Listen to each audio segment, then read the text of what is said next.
lovely gold palaces, completely full of riches. I'll rip them off and dirt them blind, those dirty sons of... We don't swear here. Okay, I seriously thought I hope I got you all there. If you saw the movie, you would know what I'm referencing, since we're revealing it. Hello everyone, this is Justin Game 44 here, and today we are here to review Leprechaun 3 in Vegas. This movie, unlike the previous two, all of these movies definitely had cheap budgets. Not even having $3 million, it was close, around $2 million something.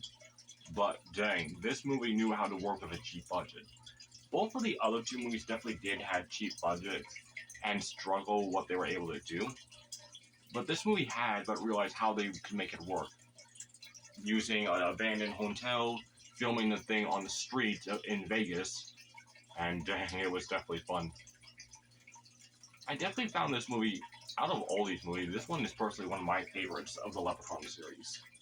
But once I do the rankings, I'll explain everything, what's my rank of each movie, and which one's top, which one's bottom. Anyway, this movie was definitely fun for a lot of reasons. It had good characters, and honestly, it had a good combination. A leprechaun that's supposed to be greedy with gold in Vegas with gambling and everything was definitely a perfect fun thing, combination. Now, it starts with the main character who is going to college but stopping by to take a look at the place, finds a girl who works at a casino as a magician's assistant. They're going to the casino together because she works there, and he wants to go check out the place. But you have to be 21, of course, to go in. Start gambling. Anyway, throughout the casino,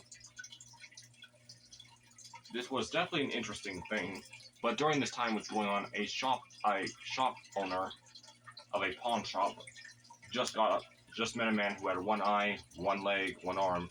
Definitely could have been a pirate if you ask me. Anyway, nonetheless, he needed money and he traded a statue that's the leprechaun and a medallion, which we will see again in another movie. But for right now, we're just focusing on this one. This leprechaun, though, the man takes the medallion off and he finds a gold pot with the statue gone. But then turns out the statue the medallion actually kept the thing stone, and when it unstoned itself into a leprechaun. The leprechaun's new appearance in the movie is definitely a slightly better upgrade.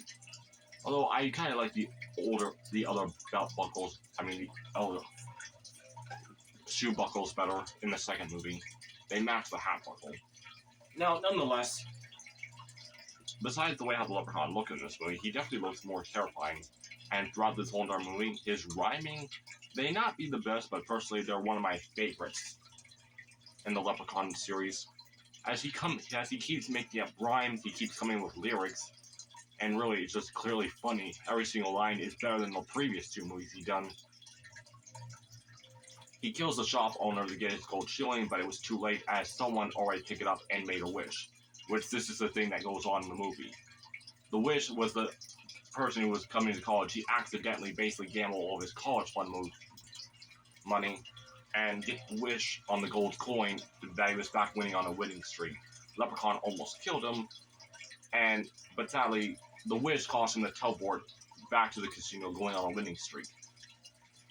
Because that's what the coins do.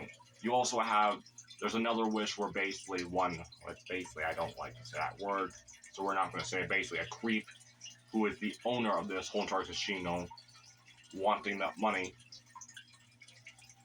basically wanting the magician's assistant for a inappropriate thing. We're not going to talk about that, though. Another wish was basically, though, one to make her look beautiful, which personally was my favorite wish because it definitely seemed very personal, if you ask me, compared to all the others. The other one was just basically become the greatest magician in the world.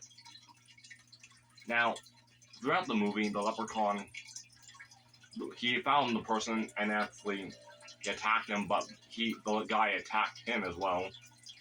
The leprechaun's blood got into the wound of the man, and because of this, the college student is now turning into a leprechaun.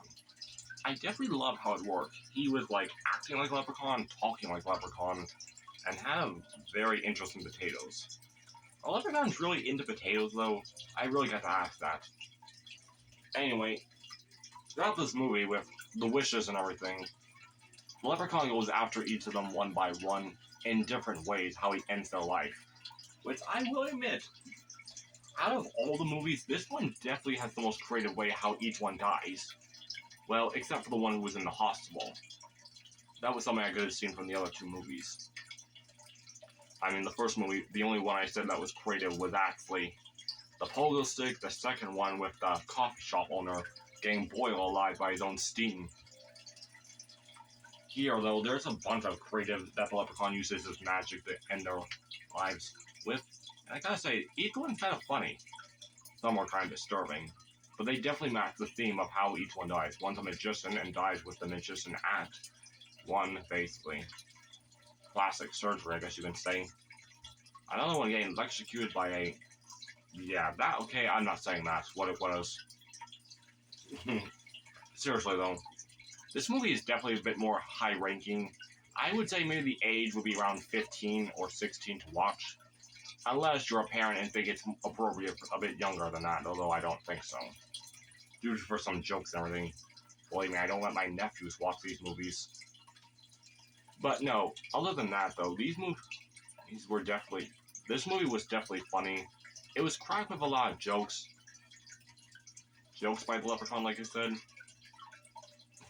Like every single line, he was now rhyming with it. And I'm not gonna lie, Ward Davis, who plays the leprechaun, said this was his favorite. I like when the person who became the leprechaun, once he encounters him again, they start kind of having like a little rhyme together and like fight. It would have been more better though if they really did have a fight instead of the leprechaun just, I'll make you burn type thing, sets fire right next to him in the hospital. They really did not have a real leprechaun fight. But eventually, the two actually, he almost tried to bribe him with gold and they share it and to work together. Which I really believe that was just a trick. Because leprechauns are territorial, I think he would just end him as soon as he got what he wanted. Now, eventually, the leprechaun got what he deserved by being burned alive when he... Oh, yes, Scott. Because basically the college student name is Scott, and he finally burned the gold. And it was definitely interesting how it was all done. Finally, because of this, the leprechaun burned alive. 1 second, please, Mom. Sorry about that. She didn't know I was recording. Yeah, anyway, I'm about to finish up this review anyway. What happens with this movie is that the leprechaun burns alive and goes up in the air. I heard you could see the wires, but I have problems seeing thin wires. Unless I'm able to stop them where I can see them, it might be hard for me to actually see the wires. Nonetheless, the leprechaun falls on the ground, and now it's a skeleton. So that's how the leprechaun ends, and Scott turns back to normal. This was definitely an interesting movie. It was like everything I said. It was way more communal than horror. It was way more funnier.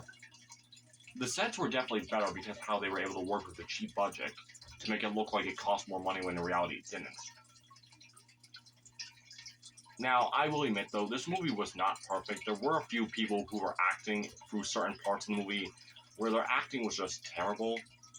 I won't deny that, but honestly, out of all these movies, this was still where you could just feel like they were just not doing their best, or like they were still practicing, or didn't know what they were doing in some certain lines.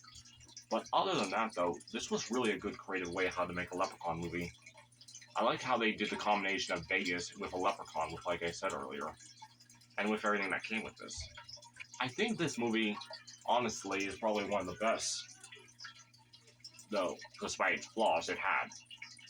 But anyway, this was definitely one of my personal favorites, I won't deny, and I will explain more. By the way, I'm not sure if you guys can hear that, but my nephews are, like, screaming, in a way, I think. I'm sorry if you are hearing them. But anyway, other than that, I hope you all did enjoy this Leprechaun review. Next, we're going to be doing Leprechaun 4 in space. Anyway, I hope you all enjoy this. Until then, Justin Game 44, out. Bye.